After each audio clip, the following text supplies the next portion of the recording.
తెలంగాణ మాజీ మంత్రి హరీష్ రావు బీఆర్ఎస్ను వీడి భారతీయ జనతా పార్టీలో చేరబోతున్నట్లుగా ఆ దిశగా ఇప్పటికే ఢిల్లీ కేంద్రంగా భారతీయ జనతా పార్టీ పెద్దలతో ఆయన కొన్ని రహస్య ఒప్పందాలు చేసుకున్నట్లుగా కొన్ని వార్తలు ఇప్పుడు సోషల్ మీడియా వేదికగా చక్కర్లు కొడుతున్న నేపథ్యంలో ఈ అంశం మీద మనం విశ్లేషణ చేసుకునేటువంటి ప్రయత్నం చేద్దాం.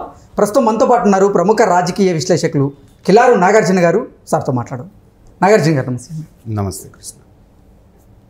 మాజీ మంత్రి హరీష్ రావు గారు బీఆర్ఎస్ని వీడి భారతీయ జనతా పార్టీలో చేరబోతున్నట్లుగా ఆయన ఇటీవల ఢిల్లీ వెళ్ళిన నేపథ్యంలో అక్కడ భారతీయ జనతా పార్టీ పెద్దలతో రహస్యంగా భేటీ అయ్యి కొన్ని ఒప్పందాలు కూడా చేసుకున్నట్లుగా కొన్ని వార్తలు అయితే వస్తూ ఉన్నాయి సార్. సో దీని మీద మీ విశ్లేషణ ఏంటి? అంటే హరీష్ రావు గారు పార్టీ మారుతారు, బీజేపీలోకి వెళ్తారు అనేటువంటిది ఇవాళ నుంచి వింటున్నటువంటి మాట కాదు. మనం గత దాదాపు మాట్లాడాలంటే 3-4 సంవత్సరాల నుంచి అదే మాట చెప్తూ ఉన్నారు. ఆయన దాన్ని ఖండిస్తూ వస్తున్నారు. అయితే ఇప్పుడు 10 సంవత్సరాలు బీఆర్ఎస్ అధికారంలో ఉంది కాబట్టి ఆ రోజు ఆయన ఖండించడం అనేటువంటిది ఒక ఎత్తు అయితే, ఇవాళ బీఆర్ఎస్ అనేటువంటిది అధికారాన్ని కోల్పోవటమే కాకుండా పార్లమెంట్ ఎలక్షన్స్లో ఒక్క సీటు కూడా గెలవలేనటువంటి ఒక్క స్థానాన్ని కూడా గెలవలేనటువంటి పరిస్థితి బీఆర్ఎస్ వచ్చింది. వచ్చినప్పుడు ఇలాంటి వార్తలకు ఏంటంటే కొంచెం ప్రాధాన్యత పెరుగుతుంది. మనం చూస్తే బీఆర్ఎస్ పార్టీ పరిస్థితి ఇవాళ తుఫాన్లో చిక్కుకున్నటువంటి నావలాగా ఉంది. ఎగ్జాక్ట్లీ. కొన్ని వార్తలు చూసుకున్నట్లయితే అసలు బీఆర్ఎస్నే భారతీయ జనతా పార్టీలో విలీనం చేయబోతున్నారు. కేటీఆర్ అసలు భారతీయ జనతా పార్టీ పెద్దలతో కలిశారు. కవితకు గనక బెయిల్ ఇప్పిస్తే మేము బీఆర్ఎస్ని భారతీయ జనతా పార్టీలో విలీనం చేస్తాం, దాంతోపాటుగా అసలు అంశాల వారీగా రాజ్యసభలో మద్దతు తెలుపుతాం అన్నట్లుగా ఆయన కొన్ని ఒప్పందాలు చేసుకున్నట్లుగా కూడా కొన్ని వార్తలు వచ్చాయి. ఈ నేపథ్యంలోనే ఇప్పుడు నేను ఇంకా బీఆర్ఎస్లో కొనసాగితే అసలు బీఆర్ఎస్ పరిస్థితే గందరగోళంగా ఉంది, నేను ఇంకా బీఆర్ఎస్లో ఉండి ఏం చేయగలను, అది భారతీయ జనతా పార్టీలోకి వెళ్తే కొంచెం ప్రాధాన్యత ఉంటుందని హరీష్ రావు భావించారు. అందుకే భారతీయ జనతా పార్టీ పెద్దలతో ఆయన టచ్లోకి వెళ్ళారు అనేటువంటి వార్తలు వస్తున్నాయి. వీటిని ఎలా చూడాలి? అంటే ఇండివిజువల్గా టచ్లోకి వెళ్ళాడు అంటానికి మన దగ్గర సరైనటువంటి సాక్ష్యాధారాలు ఏం లేవు, వార్తల రూపంలో వచ్చినవే.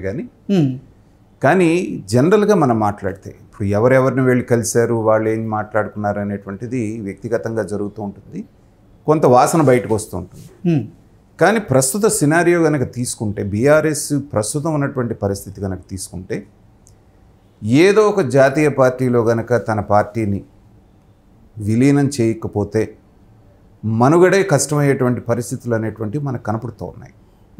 ఎందుకంటే ఇవాళ ముఖ్యమంత్రిగా ఉన్నటువంటి కేజ్రీవాలే లోపలికి వెళ్ళి వాటి వరకు బయటికి రానటువంటి పరిస్థితి మనం చూస్తున్నాం. ఢిల్లీ లిక్కర్ స్కామ్లో దాదాపు 100 రోజులు దాటిపోయి 4 నెలలు దగ్గర అవుతా ఉంది కవిత గారిని అరెస్ట్ చేసి. ఆవిడెప్పుడు బయటకు వస్తారో అర్థం కావట్లేదు. తర్వాత ఇక్కడ ఫోన్ ట్యాపింగ్ కేసు దగ్గర నుంచి కాళేశ్వరం ప్రాజెక్టు మీద ఎంక్వైరీ దగ్గర నుంచి అన్నీ కూడా ఒక్కొక్కటి సమస్య చుట్టుముడుతోంది కేసీఆర్ గారిని. తర్వాత ఏ సిటీలో అయితే తనకి పట్టుంది గట్టిగా అని చెప్పేసి ఆయన నమ్మాడో, ఇక్కడ ఎన్నికైనటువంటి ఎమ్మెల్యేలే ఒక్కళ్ళుగా ఎలా జారుకుంటున్నారో మనం చూస్తూ ఉన్నాం. ఇలాంటి పరిస్థితుల్లో ఇంకొక 4.5 సంవత్సరాలు దాదాపుగా పార్టీని నడుపుకు రావటం అనేటువంటిది ఆయన వయసు రీత్యా కానివ్వండి, లేకపోతే పార్టీ ప్రస్తుతం ఉన్నటువంటి పరిస్థితి రీత్యా కూడా చాలా కష్టమైనటువంటి వ్యవహారం. కాబట్టి ఏదో ఒక బలమైనటువంటి నిర్ణయం తీసుకోవాల్సినటువంటి అవసరం చంద్రశేఖరరావు గారికి ఉంది. ఇది ఒకటి, one side of the coin. మరి బీజేపీ వైపు నుంచి కనుక తీసుకుంటే బీజేపీ ఎందుకు చేర్చుకోవాలి అనేటువంటిది కూడా అక్కడ ప్రశ్నే కదా. ఇక్కడ ఏదైనా బీఆర్ఎస్కి ఒక 7 సీట్లో 8 సీట్లో పార్లమెంట్లో ఉంటే చేర్చుకున్నారంటే దేర్ ఇస్ సమ్ మీనింగ్. అవి కనుక తీస్తే 0 అయిపోయింది. తర్వాత కేసీఆర్ అనేటువంటి వ్యక్తిని నమ్మటానికి కూడా బీజేపీ వాళ్ళు అనుమానిస్తారు. కారణం ఏంటంటే, మీరు తెలంగాణ ఇవ్వండి, తెలంగాణ ఇచ్చిన వెంటనే నేను బీఆర్ఎస్ని మీ పార్టీలో విలీనం చేస్తానని కాంగ్రెస్ వాళ్ళకి కూడా చెప్పాడు ఈయన. కానీ వాళ్ళు తెలంగాణ ఇవ్వగానే నేనే ముఖ్యమంత్రిని అని చెప్పేస్తని తన పార్టీ పోటీ చేసి అధికారంలోకి ఎలా వచ్చాడో చూసాం. మీకు ఎప్పుడైనా సరే ఒక పార్టీ ఇంకొక పార్టీని చేర్చుకోవాలి అంటే వాళ్ళ గత ట్రాక్ రికార్డు కూడా చూస్తారు. తర్వాత ఎన్ని రకాలుగా విమర్శించారో మోడీ గారిని మనం చూసాం. అసలు మొత్తం జాతీయ పార్టీలన్నింటినీ ఏకం చేసి నేనే ప్రధానమంత్రిని అవుతాననే స్థాయికి వెళ్ళినటువంటి వ్యక్తి ఇవాళ వెళ్ళి నా పార్టీని కలుపుతానంటే వాళ్ళు కూడా ఎందుకు తీసుకున్నట్టారు? ఎంతైనా తెలంగాణ బేస్డ్ పార్టీ ఇది. రేపొద్దున తనదైన రోజున మళ్ళీ తెలంగాణ వాదాన్ని రెచ్చగొట్టి అధికారంలోకి వచ్చే అవకాశం కేసీఆర్ గారికి ఎప్పుడూ ఉంటుంది. కాబట్టి వీలైన కాడికి నేను ఇంతకుముందు ఇంటర్వ్యూస్లో కూడా చెప్పాను, BJP Congress game plan is very clear. ముందు బీఆర్ఎస్ అనే దాన్ని కనుక తుడిచిపెట్టేస్తే ఎగ్జాక్ట్లీ ఇక్కడ మిగిలింది మన ఇద్దరమే కాబట్టి మన ఆట మనం ఆడుకుందాం నువ్వా నేనా అనేది వాళ్ళ గేమ్ ప్లాన్. అలాంటప్పుడు తెలిసి మళ్ళీ తీసుకొని ఇంకా జీవం ఎందుకు పోస్తారు అనేటువంటిది ఇక్కడ ప్రశ్న. భారతీయ జనతా పార్టీ గేమ్ ప్లాన్లో భాగంగానే హరీష్ రావు గారిని బీఆర్ఎస్ నుంచి బయటికి తీసుకొచ్చి తనతో పాటుగా కొంతమంది ఎమ్మెల్యేలను కూడా ఆయన తీసుకొస్తారు కాబట్టి వాళ్ళని భారతీయ జనతా పార్టీలో కలుపుకునేందుకు భారతీయ జనతా పార్టీ సిద్ధంగా ఉంది. దాని ద్వారా తెలంగాణలో బీఆర్ఎస్ని భూస్థాపితం చేయొచ్చు అనేటువంటి ఆలోచనలో మోదీ గారు ఉన్నారు అనేటువంటి వార్తలు కూడా ఈ మధ్య కాలంలో చక్కర్లు కొడుతూ ఉన్నాయి. ఇది సాధ్యమయ్యేటువంటిది. ఇందాక మనం చూసాం, మనం అనుకున్నది ఏంటంటే రియాలిటీకి దగ్గరగా ఉండే వార్తలేవి. ఇవన్నీ కూడా వార్తలే, మనం ఎవరో వెళ్ళి ఢిల్లీలో వాళ్ళు మాట్లాడుకుంటున్నప్పుడు చూసి వచ్చింది కాదు.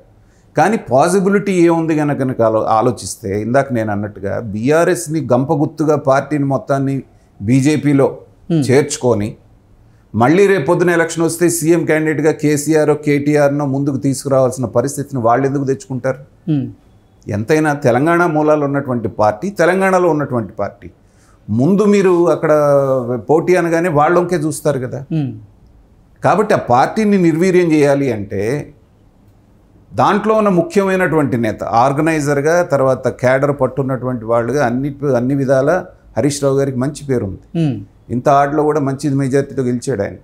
సో ఆ విషయాన్ని దృష్టిలో పెట్టుకొని ముందు హరీష్ రావు అండ్ బ్యాచ్ కనుక వచ్చేస్తే దాదాపుగా ఇప్పుడు ఎమ్మెల్యేలు ఆల్రెడీ సర్దుకోవాల్సిన వాళ్ళందరూ కూడా కాంగ్రెస్లోకి సర్దుకుంటున్నారు. మిగిలిన వాళ్ళన్నా ఇటు వచ్చేసారనుకోండి, వీళ్ళకున్నది 8 కదా అసెంబ్లీలో. సో మిగిలిన వాళ్ళు వీళ్ళు ఆగేస్తే పూర్తిగా పార్టీ నిర్వీర్యం అయిపోతుంది అనేటువంటి గేమ్ ప్లాన్ ఉంటే ఉండుండొచ్చు. ఎందుకంటే బీజేపీ వాళ్ళకి ప్రధానంగా మొన్న పార్లమెంట్ ఎలక్షన్లో వాళ్ళకి చాలా మంచి ఊపు వచ్చిందని చెప్పుకోవచ్చు. ఎందుకంటే 119 అసెంబ్లీ సీట్లలో వాళ్ళకు వచ్చింది కేవలం 8 అసెంబ్లీ సీట్స్ అయితే ఉన్న 17 సీట్లలో 8 సీట్లు పార్లమెంట్ సీట్లు వచ్చినాయి. అంటే దాదాపుగా బీజేపీలో ఉన్నటువంటి ఓట్ పర్సంటేజ్లో దాదాపు 38-39% ఉంటే అసెంబ్లీలో, పార్లమెంట్కి వచ్చేటప్పటికి వాళ్ళకి 18-19% పడిపోయింది. అంటే దాదాపు 20% ఓటర్లు ఆల్రెడీ బీజేపీ వైపు వెళ్ళిపోయారు, షిఫ్ట్ అయిపోయారు. అది క్లియర్గా కనపడుతోంది. రేపు పొద్దున స్థానిక సంస్థల ఎన్నికలు మిగతా వచ్చిన తర్వాత ఈ మిగతా వాళ్ళని కాంగ్రెస్ ఖాళీ చేస్తుంది. ఎందుకంటే జనరల్గా జరిగేది ఏంటంటే అధికార పక్షానికే స్థానిక సంస్థల్లో ఎక్కువగా పట్టం కడతారు, నిధుల కోసం కానివ్వండి, ఇంకొక కారణం మూలాన. ఆ కారణంతో మిగిలిన వాళ్ళందరినీ కూడా కాంగ్రెస్ కాజేసే అవకాశం ఉంది. కాబట్టి ఇప్పటికే బీఆర్ఎస్ నుంచి శాసనసభ్యులుగా గెలిచిన వాళ్ళని ఒక్కొక్కరిని ఖాళీ చేస్తున్నారు. కాబట్టి తన స్టేక్ తను తీసుకోవడానికి బీజేపీ కూడా తన పావులు తను కదుపుతోంది. హరీష్ రావు గనక తను వెళ్ళాలి అనేటువంటి ఒపీనియన్లో ఉంటే హరీష్ రావు వరకు మాత్రం ఎంట్రీ ఖచ్చితంగా ఉంటుంది అనుకుంటున్నాం. కేటీఆర్ గారి విషయం, పార్టీ విలీనం అనేటువంటిది మాత్రం అంత సామాన్యంగా అంత సులభంగా అయ్యేది కాదు అనేటువంటిది నా అభిప్రాయం.